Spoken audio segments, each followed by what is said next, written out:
Olá você, tudo bem?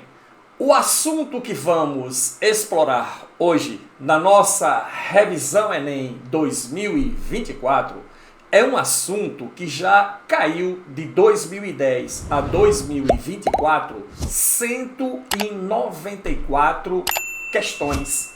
Ou seja, é o assunto de maior incidência. Eu sou o professor Billy Paul, do canal de Ciências Biológicas e Autodesenvolvimento. E após a vinheta, na nossa Biorevisão Enem 2024, Ecologia, especialmente para você. Vamos lá?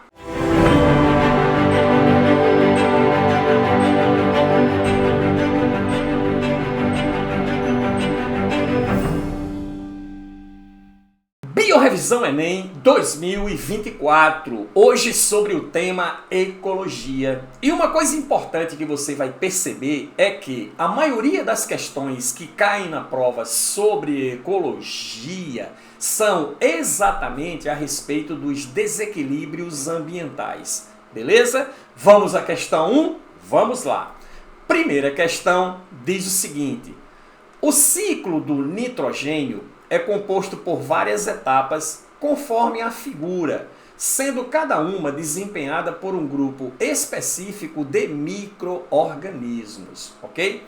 Se o grupo dos micro-organismos decompositores fossem exterminados, qual etapa não iria ocorrer? Ou qual etapa não ocorreria? Aqui ele dá um resumo específico do ciclo do nitrogênio, onde você vê aqui a etapa 1, referindo-se à conversão do gás nitrogênio, que é o N2, para a forma de amônia, NH3. Aqui na etapa 3, a conversão de amônia para nitrito, ok? E a etapa 4, de nitrito para nitrato. E a etapa 2, você está vendo aqui detritos. Esses detritos, consequentemente, estão entrando aqui, sendo convertidos para a forma de amônia.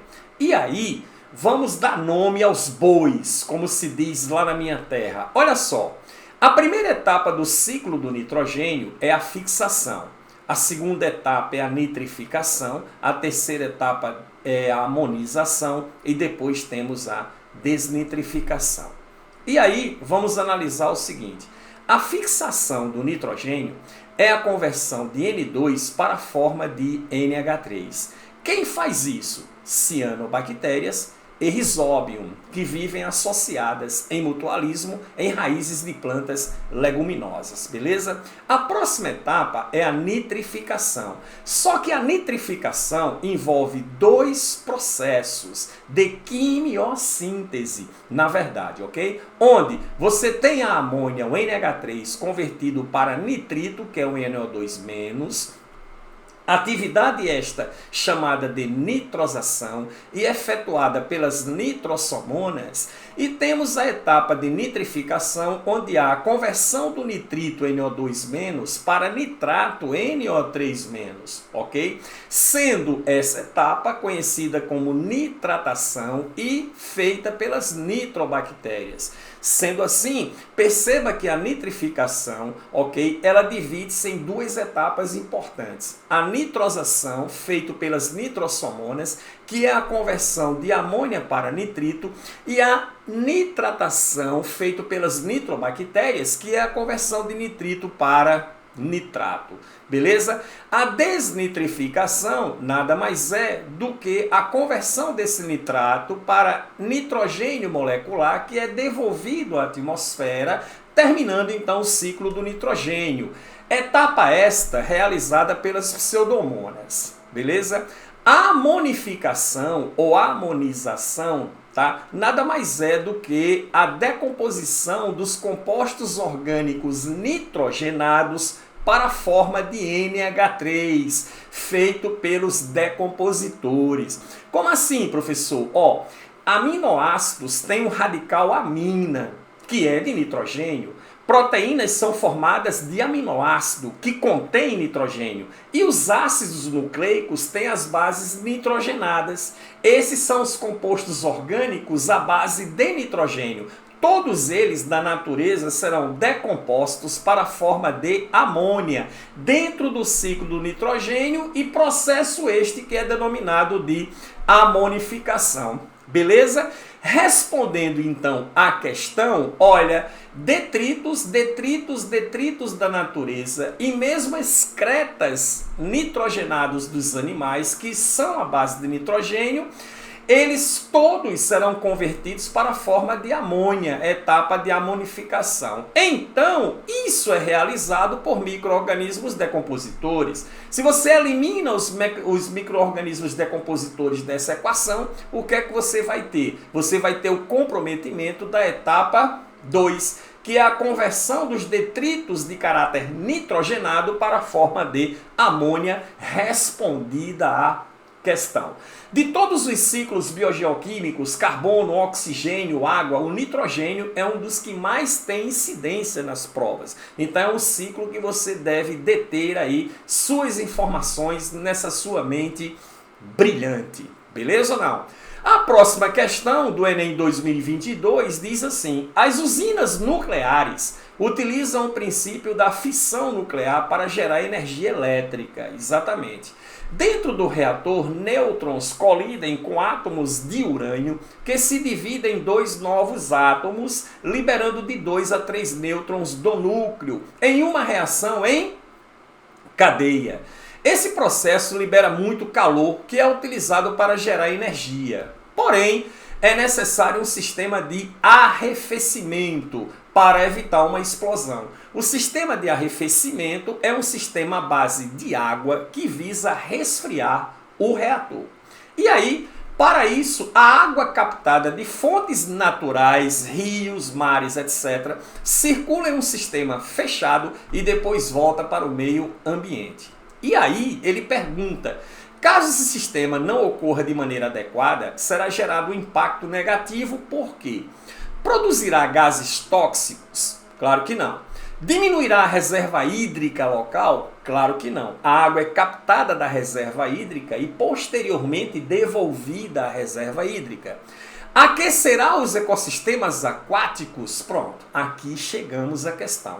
Essa água aquecida, quando passa pelas máquinas ou pelo reator, capta o calor, que a água é um excelente, né, fator de equilíbrio térmico, leva essa água aquecida, leva esse calor para o ecossistema aquático, de onde essa água está sendo retirada para o resfriamento do reator. Aumentará a disponibilidade de nutrientes? Daqui a pouco a gente fala sobre isso. Então aqui nós temos uma usina. Não é obrigado ser uma usina nuclear. Pode ser uma usina, por exemplo, de moagem de cana ou uma outra usina específica que pega, consequentemente, água de um ecossistema aquático, utiliza para a refrigeração de suas máquinas e depois devolve. Ok? O que acontece quando essa água aquecida, que é utilizada no resfriamento de maquinários de usina, é devolvida ao ecossistema aquecida? Muito bem, olha só. Isso aqui, o que é que você está vendo? Morte de peixes. Aí você fala, mas Billy Paul, por que o aumento da temperatura média da água provoca a morte dos peixes? Presta atenção. Poluição térmica. Na poluição térmica, né, o que é que ela faz? Ela vai alterar a temperatura normal da água, ela vai subir. Consequentemente, isso vai diminuir a solubilidade dos gases oxigênio e CO2, que são os gases respiratórios que estão diluídos na água. E aí o que vai acontecer? Os gases se desprendem para a atmosfera com muita facilidade. Você já deve ter estudado sobre solubilidade de gases em meio líquido em função de temperatura nas aulas de química. E aí, quanto mais quente o meio líquido, menos solúvel o gás se torna no líquido, se desprendendo do líquido de maneira mais fácil. Eu chamo isso, para facilitar o entendimento do aluno, de efeito refrigerante. Se você pegar 2 garrafas de 2 litros de refrigerante, balançar, e colocar as duas em cima da mesa, sendo que uma está à temperatura ambiente e a outra está estupidamente gelada, quando você abrir as garrafas e sair de perto, eu lhe pergunto, o que explode mais? Isso, a garrafa que está à temperatura ambiente, porque o gás CO2 de dentro da garrafa torna-se menos solúvel no líquido, então ela irá espumar muito mais do que na garrafa gelada, beleza? Essa é a questão. Mas aí o aquecimento do rio diminui a solubilidade dos gases, o O2 se desprende todo para a atmosfera e os peixes morrem afogados por falta de oxigênio da água. Professor, o peixe vive na água e morre afogado? Mas é claro que sim, claro que sim. Porque ele respira, a respiração dele é branquial, a branquia é uma estrutura especializada em retirar o oxigênio que está dissolvido na água, sem oxigênio dissolvido na água, e aí ele não vai conseguir respirar, consequentemente ele vai morrer, beleza? Um item que eu quero chamar a sua atenção sobre desequilíbrio ambiental é isso aqui, aumentará a disponibilidade de nutrientes. Aumento da disponibilidade de nutrientes em ecossistemas aquáticos chama-se eutrofização. Entendido? Que tem uma questão aqui que daqui a pouco voltaremos a falar sobre ela. Beleza? Questão de número 3. Chegamos, né? Enem 2021. Alunos de um curso de Ciências Biológicas, em uma aula de campo, avaliaram as características dos ecossistemas aquáticos. Dentre as anotações realizadas pelo grupo de alunos, estavam as seguintes afirmações sobre um lago. Olha só.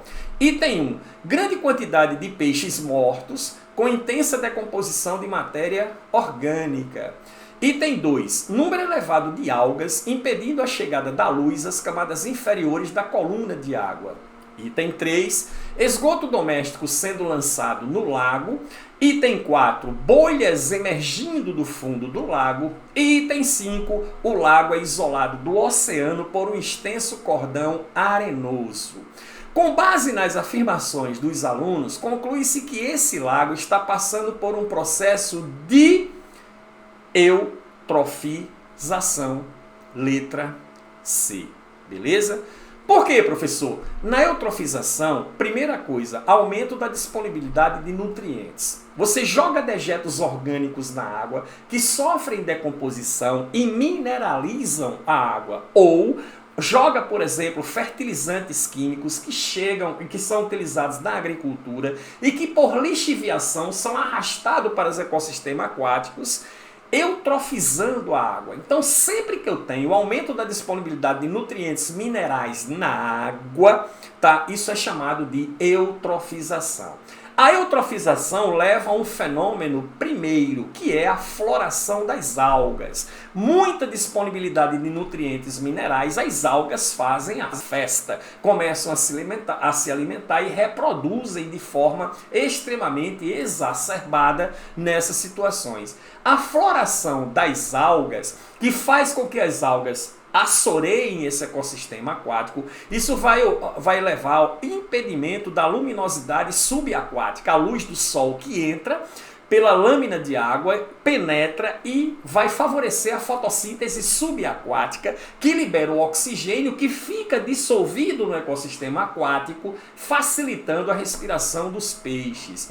E aí, ora, essas algas se proliferam excessivamente, consequentemente vão esgotando os recursos minerais, superpopulação, elas começam a morrer. Isso leva inicialmente a um processo de decomposição aeróbia, que termina de consumir o pouco oxigênio ainda dissolvido na água, já que a fotossíntese está sendo impossibilitada. E aí, como isso termina? Isso termina com a exaustão do oxigênio e a morte da vida aeróbia produz a decomposição anaeróbia. E aí os peixes, olha só, começam tudo a morrer. Ou seja, é a morte lenta do ecossistema, beleza? Então, questões que estão dentro desse contexto relacionam-se especificamente a processos de eutrofização. Show de bola? Questão número 4, olha só. 2021, em Campos Limpos do Cerrado, sobressaem cerca de 25 milhões de cupinzeiros, com até 2,5 metros de altura, que podem se tornar iluminados nas noites de primavera. Isso ocorre pela bioluminescência em larvas de uma espécie de vagalume que, após eclodirem dos ovos, cavam buracos no cupinzeiro onde passam a viver. Ao emitirem intensa luz esverdeada, as larvas atraem insetos alados dos quais se alimentam. Vou repetir. As larvas atraem insetos alados dos quais se alimentam. E aí, cara, tá muito legal. Se alguém atrai indivíduos de uma outra espécie para lhe servir de alimento, trata-se de quê? Olha a pergunta. Entre as larvas do vagalume e os insetos alados estabelece uma relação ecológica de predação. É um predatismo. Mas, vamos lá. Inquilinismo. No inquilinismo, o indivíduo se utiliza de outro como moradia, em busca de abrigo e proteção. Por exemplo, o João de Barro, quando constrói sua casinha de barro no tronco de uma árvore. Então ele está ali, morando na árvore, não se utiliza de nada da árvore, ele só quer proteção e abrigo para construir o seu ninho de amor. Beleza? É uma clássica relação de inquilinismo. No mutualismo, ocorre trocas de interesses. Você me dá o que eu quero, eu dou a você o que você quer. A relação de mutualismo mais conhecida na natureza é exatamente entre algas e fungos, formando líquen. Essa relação ecológica ela é tão íntima entre os dois indivíduos que eles, ao longo do processo evolutivo, eles até constituíram uma forma de reprodução própria, onde há fragmentos de células de alga com fragmentos de hifas de fungo formando o sorélio, para você ver a intimidade dessa relação ecológica. As algas fornecem aos fungos matéria orgânica pela fotossíntese, e os fungos heterotróficos fornecem às algas água e minerais que são essenciais para o processo fotossintético. Está estabelecida aí a troca de interesses. Fungos, por mais inóspito que esteja o ambiente em termos de água, ele consegue absorver água até da umidade relativa do ar. Ok? Então ele tem uma excelente capacidade para a obtenção desse nutriente inorgânico. E aí se estabelece a troca de interesses entre os indivíduos que vivem juntos para sempre. Ok? Existe uma outra relação parecida com o mutualismo, que é a protocooperação. Mas os indivíduos que fazem protocooperação não vivem juntos para sempre. A relação só dura enquanto dura o interesse. Como é o caso, por exemplo, do boi e uma ave chamada de anum. O anum cata carrapatos que parasitam o boi. O boi é beneficiado porque ele se livra da relação de parasitismo com o carrapato que lhe é prejudicial. Mas a ave é beneficiada porque está tendo o seu prato do cardápio predileto na natureza. Mas, uma vez a ave satisfeita a sua necessidade alimentar, ela vai realizar outras tarefas, desenvolver outros nichos ecológicos e o gado também vai cuidar da vida dele. Então, nesse caso, não é um mutualismo, é uma protocooperação. No parasitismo, ora, o indivíduo sobrevive às custas do outro, às custas da biomassa do outro, da matéria viva do outro, prejudicando esse outro, que é chamado de hospedeiro, beleza? E a competição é a luta por algo que é insuficiente. A competição tanto pode ocorrer entre indivíduos de mesma espécie, competição intraespecífica, como por exemplo, machos competindo por uma fêmea para reproduzir, como pode ser interespecífica, quando eu tenho duas espécies diferentes competindo pelos mesmos recursos alimentares. E aí tem um problema que você não pode esquecer, chama-se lei de Gauss, ou lei da exclusão competitiva de Gauss. Lembre-se disso. O que ela diz? Duas espécies diferentes não podem conviver juntas se desempenharem o mesmo nicho ecológico. Por quê? Se estabelecerá uma competição interespecífica entre as espécies envolvidas, no qual uma delas será extremamente desfavorecida no processo. Beleza? Então lembre-se dessa situação. Mas a competição tanto pode ser intra como pode ser interespecífica. Vamos à questão 5? Vamos lá. 2020, né? Metais são contaminantes encontrados em efluentes oriundos de diversas atividades antrópicas. Toda atividade antrópica é uma atividade que tem interferência humana.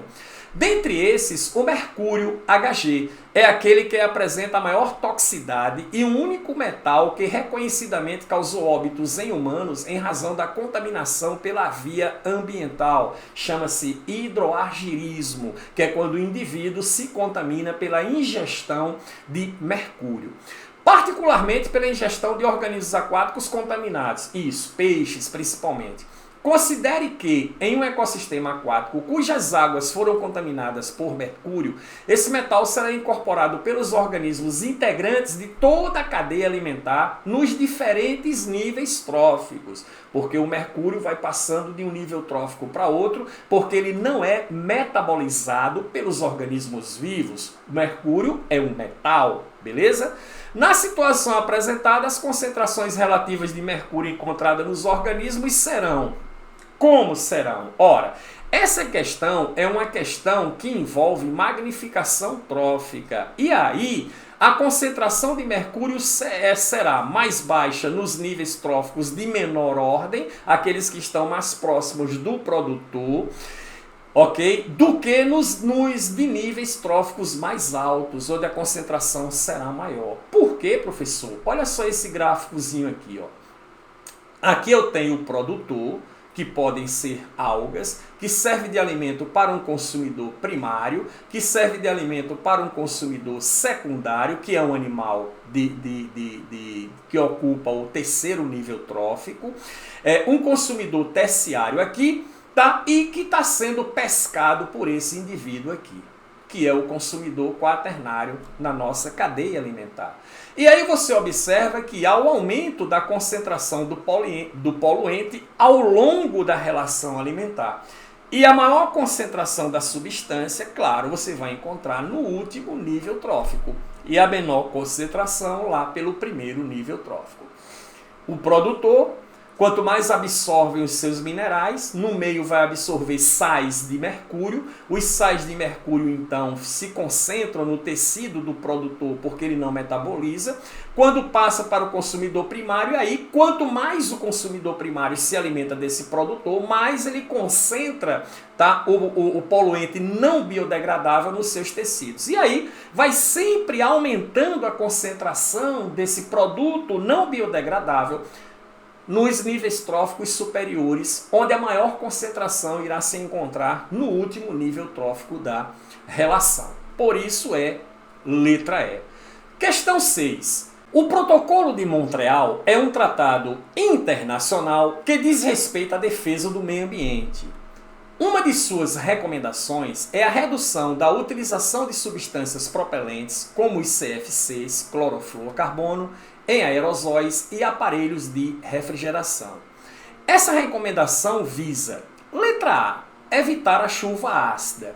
Evitar a chuva ácida não, porque a chuva ácida tem a ver com o SO2, que quando reage com água forma-se o ácido sulfuroso, e o SO3, que quando reage com água forma o ácido sulfúrico, ácidos fortes. Beleza? A chuva ácida corrói metais, corrói estrutura de concreto, queima as pessoas, mas se deve exatamente a atividades industriais que liberam por suas chaminés esses gases. E também atividades vulcânicas, quando o vulcão entra em erupção, que joga no meio ambiente aquela nuvem cinzenta bem escura, chamada de nuvem piroclástica, carregada de gases à base de enxofre. Belezinha? Show de bola? Prevenir a inversão térmica? Também não.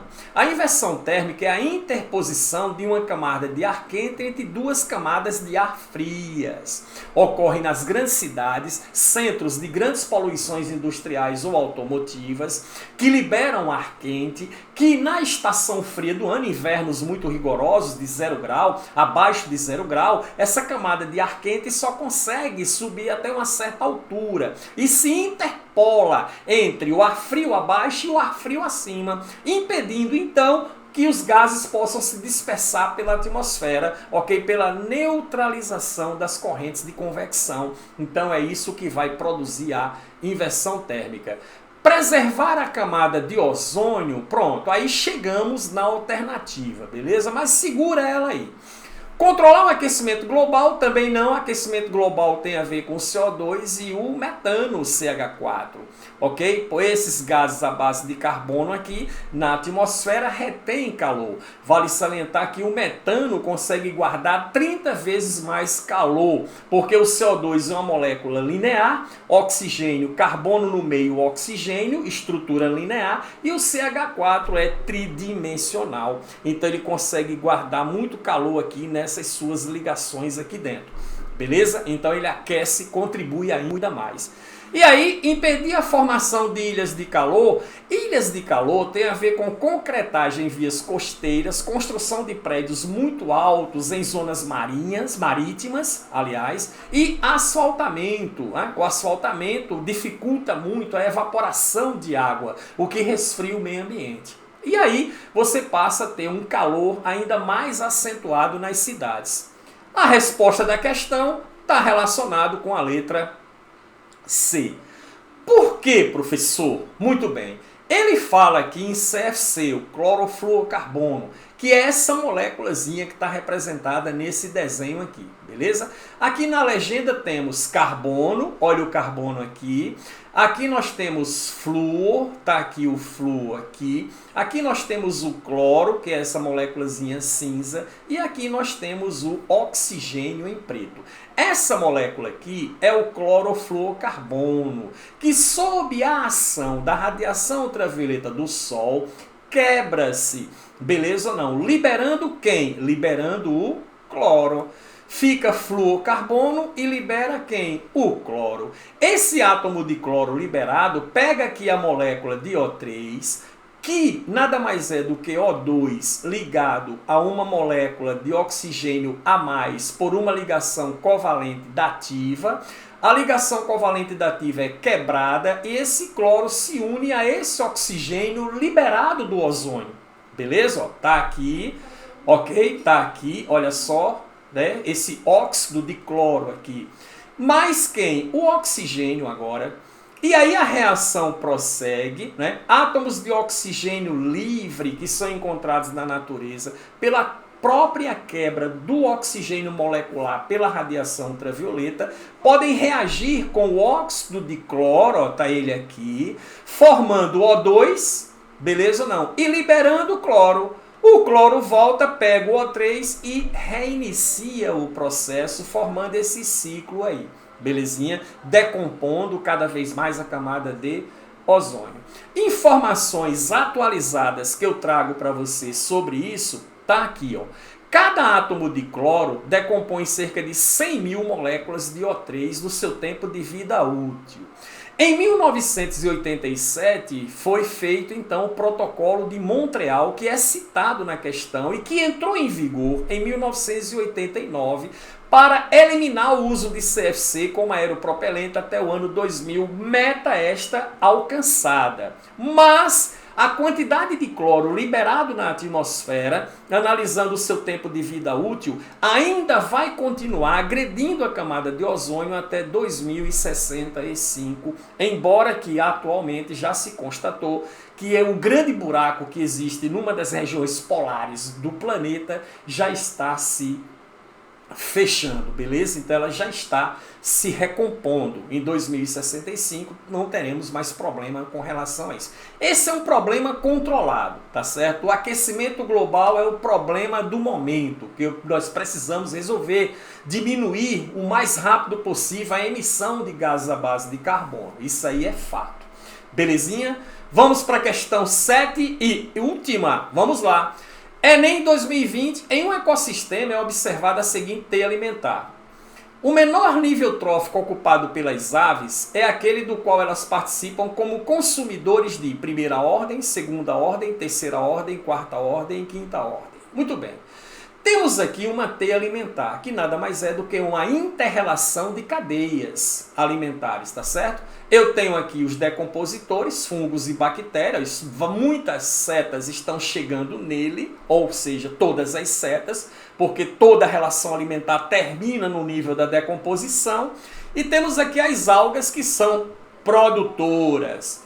que serve de alimento para uma cadeia que está à sua esquerda, aliás, outra cadeia que está à sua direita e uma cadeia central. Quando nós observamos essas cadeias aqui, nós temos alga é produtor, inseto é consumidor primário, peixe é consumidor secundário, ave está como consumidor terciário. Beleza? O que mais? Eu tenho aqui alga servindo de alimento para copépodes, que é consumidor primário, que vai para os peixes, consumidor secundário, vai para as aves, consumidor terciário. Beleza? Aqui eu tenho também as algas servindo de alimento para os moluscos, que serve de alimento para os peixes, que serve de alimento para as aves. Nessa relação aqui, as aves continuam como consumidor terciário. Mas tem um detalhe aqui. Qual o detalhe? Algas servem de alimento para os moluscos e os moluscos podem servir de alimento diretamente para as aves. Aí eu tenho produtor, consumidor primário e agora a ave como consumidor secundário. Então a ave na relação alimentar, no menor nível trófico ocupado, é o de segunda ordem. Beleza? Consumidor secundário. Essas eram as questões que eu tinha para mostrar a você sobre ecologia. Percebeu que a maior incidência está relacionada a desequilíbrios ambientais? Então você tem que ter um foco muito legal nessas questões a nível de poluição. Beleza? Nos encontramos na próxima revisão Enem 2024, especialmente para você. Até lá!